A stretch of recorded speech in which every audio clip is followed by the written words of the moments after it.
নমস্কাৰ জব আৰু কেৰিয়াৰ টিভিৰ অন্য এটি ইনফৰ্মেটিভ ভিডিঅ'লৈ আপোনালোকক স্বাগতম জনাইছোঁ। আজি আপোনালোকৰ বাবে পুনৰ এটা ভাল খবৰ আহি গ'ল। গড়কাপ্তানি বিভাগৰ ফালৰ পৰা কেইবাটাও ভেকেঞ্চিজ মুকলি কৰি দিছে আৰু এই ভেকেঞ্চিসমূহ গ্ৰেড 3 আৰু গ্ৰেড 4 হয়। ইয়াত ভালে সংখ্যক পদ আছে। আপোনালোক যদি এলিজিবল আৰু ইণ্টাৰেষ্টেড হয় তেন্তে এপ্লাই কৰি দিব পাৰিব। আজি ডিটেইলছ আপোনালোকক এতিয়া 1 by 1 কে দেখাই যাম। আপোনালোকে ভিডিঅ'টো স্কিপ নকৰাকৈ শেষলৈকে চাই থাকিব। 466টা ড্ৰাউটমেন ছুপাৰভাইজাৰ টাৰ্নাৰ মেকানিষ্ট অপাৰেটৰ এণ্ড ড্ৰাইভাৰৰ পোষ্ট খালী হৈছে আৰু মই এতিয়া বাকী ডিটেইলছখিনি আপোনালোকক দেখাই গৈছোঁ। প্ৰথমতে মেনৰ পোষ্ট আছে তাৰ কাৰণে 16টা পোষ্ট আছে। ইয়াৰ কাৰণে 10+2 উইথ সায়েন্স সাবজেক্ট ফ্ৰম আ ৰেকগনাইজড বোৰ্ড বিচাৰিছে। 2 years certificate in architecture or draftsmanship from a recognized institute or equivalent বা possessing 2 years national trade certificate for draftsman civil from a recognized institute and having 1 year practical experience in trade বিচাৰিছে। Next যোনটো supervisor post আছে তাৰ কাৰণে degree বিচাৰিছে from আ ৰেকগনাইজড university আৰু turner 10টা পোষ্ট আছে তাৰ কাৰণে কৈছে টাৰ্নাৰ চাৰ্টিফিকেশ্যন লাগিব ITC ITI বা NCTBT defence trade certificate with 1 year of experience তাৰপিছত ক্লাছ 2 কোৰ্চ ফৰ টাৰ্নাৰ বিচাৰিছে ডিফেন্স সাৰ্ভিস ৰেজিষ্ট্ৰেশ্যন আৰু মেকানিষ্টৰ এটা পোষ্ট আছে। ইয়াৰ কাৰণে এডুকেশ্যনেল কোৱালিফিকেশ্যন ক্লাছ 10 পাছ হ'ব লাগিব আৰু মেকানিষ্টৰ চাৰ্টিফিকেট বিচাৰিছে ITI পৰা আৰু defence trade certificate from any army institute or similar establishment for defence with 1 year experience as machinist বিচাৰিছে। তাৰপিছতে ড্ৰাইভাৰৰ পোষ্ট আছে। ড্ৰাইভাৰৰ 417টা পোষ্ট ওলাইছে। ইয়াতে মেট্ৰিক পাছ বিচাৰিছে। তাৰপিছতে আপোনালোকৰ ড্ৰাইভিং লাইচেন্স এখন বিচাৰিছে হেভি মটৰ ভেহিকেলৰ আৰু class 3 course for driver plant mechanical transport বিচাৰিছে আৰু তাৰপিছতে ৰোড ৰোলাৰ ড্ৰাইভাৰৰ পোষ্ট আছে। ৰোড ৰোলাৰ 2টা পোষ্ট হয়। ইয়াৰ কাৰণে মেট্ৰিক পাছ আৰু হেভি মটৰ ভেহিকেল বা ৰোড ৰোলাৰ ড্ৰাইভিং লাইচেন্স লাগিব। 6 মাহ এক্সপিৰিয়েঞ্চ বিচাৰিছে। তাৰপিছতে আছে অপাৰেটৰ এক্সকাভেটিং মেচিনাৰী। ইয়াৰ কাৰণে 18টা পোষ্ট আছে। মেট্ৰিক পাছ বিচাৰিছে। তাৰপিছতে heavy driving licence heavy motor vehicle driving licence লাগিব যেনেকৈ বুলডোজাৰ এক্সকেভেটাৰ এনেকুৱা ধৰণৰ। ইয়াতে যোনটো এজ লিমিট কৈছে 18 পৰা 25 বছৰৰ ভিতৰত আপোনালোকে এপ্লাই কৰি দিব পাৰিব টাৰ্নাৰৰ কাৰণে আৰু যোনকেইটা বাকী পোষ্ট আছে সেইকেইটা 18 পৰা 27 বছৰলৈকে। এজ ৰিলেক্সেশ্যনসমূহ আপোনালোকে পাব। ST কাৰণে ST কাৰণে 5 বছৰ OBC কাৰণে 3 বছৰ PWBD কাৰণে 10 বছৰ। Application fees unreserved category OBC আৰু EWS কাৰণে অকল 50 টকা আৰু বাকীবিলাকৰ কাৰণে একো এপ্লিকেশ্যন ফিজ নাই। আপোনালোকে অনলাইন এপ্লাই কৰিব পাৰিব।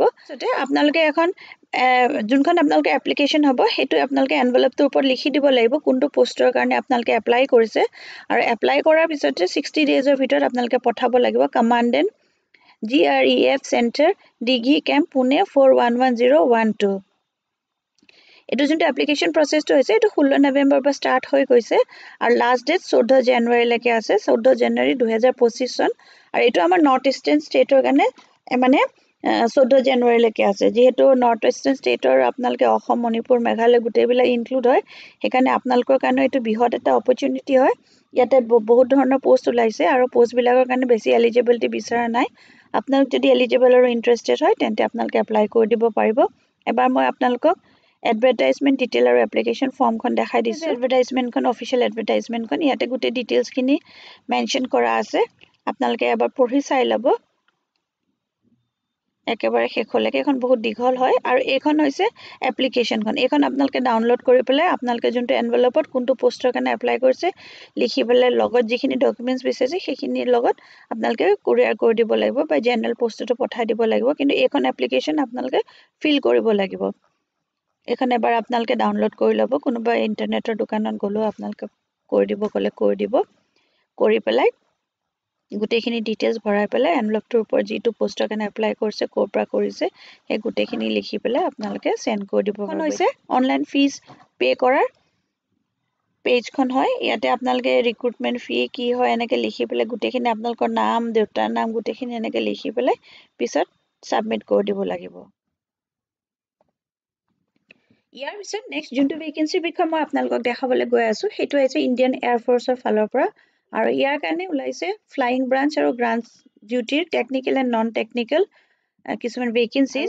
যিখিনি পোষ্ট আহিছে মই দেখাই গৈছোঁ। প্ৰথমতে 1 নম্বৰত আহিছে AFCAT তাৰমানে air force common admission test entry 30টা পোষ্ট আছে গ্ৰাউণ্ড ডিউটি টেকনিক্যাল 189টা পোষ্ট আৰু গ্ৰাউণ্ড ডিউটি নন টেকনিক্যালত আছে 117টা এনসিসি স্পেশাল এন্ট্রি ফ্লাইং ব্রাঞ্চত আছে 10টা seat out of CDSE vacancies for PC and 10% seat out of FCAT vacancies for SSC পৰা আহিব এজ লিমিট হ'ব ফ্লাইং ব্ৰাঞ্চৰ কাৰণে 20 পৰা 24 বছৰ ভিতৰত হ'ব লাগিব 1 জানুৱাৰী 2025 চন তাৰমানে 2 জানুৱাৰী 2002 পৰা 1 জানুৱাৰী 2006 ভিতৰত যোনে জন্মগ্ৰহণ কৰিছে তেখেতলোকে এপ্লাই কৰি দিব পাৰিব age limit for candidates holding valid and current commercial pilot licence issued by DGCA is relaxation up to 26 years তাৰমানে যোনখিনিৰ যদি কমাৰ্শিয়াল পাইলট লাইসেন্স আছে তেখেতলোকে 26 years লৈকে 2 বছৰৰ তাৰমানে 2 বছৰৰ ৰিলেক্সেশন পাব তাৰ পিছতে যোনটো ground duty technical non technical branches আছে 20 পৰা 26 বছৰ বয়সৰ ভিতৰত এপ্লাই কৰিব লাগিব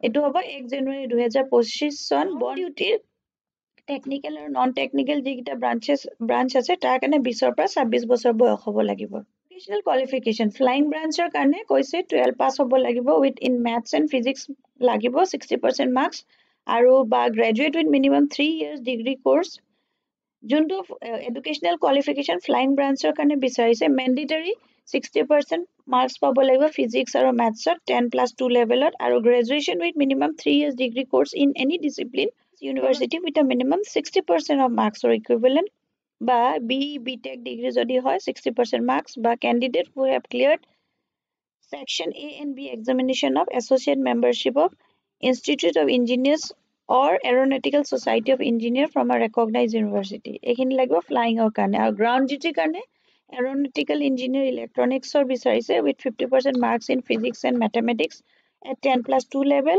minimum 4 years of graduation integrated post graduation qualification বিচাৰিছে আৰু এখিনি এবাৰ আপোনালোকে চাই লব কি কি ব্ৰাঞ্চৰ কাৰণে কৈছে গুটে ডিটেইলছ খিনি মইখিনি গুটেখিনি কৈ নিদো আপোনালোকক আৰু এটো যোনটো এপ্লিকেশন প্ৰসেসটো হৈছে এটো 2 তাৰিখৰ পৰা আৰম্ভ হৈছে ডিসেম্বৰ মাহৰ 31 তাৰিখলৈকে আছে অফিচিয়েল নটিফিকেশন খন ইয়াৰ কাৰণে মেন আৰু উইমেন বোথ মানে ফিমেল ক্যান্ডিডেট সকলে এপ্লাই কৰিব পাৰিব এখিনি এবাৰ চাই লব খালি marital status to unmarried হ'ব লাগিব এইটো মই আপোনালোকক কলোৱে আৰু যদি কিবা কোৱেৰি থাকে আপোনালোকে এটা ফোন নম্বৰ ফোন কৰি পেলাই খুদি লব পাৰিব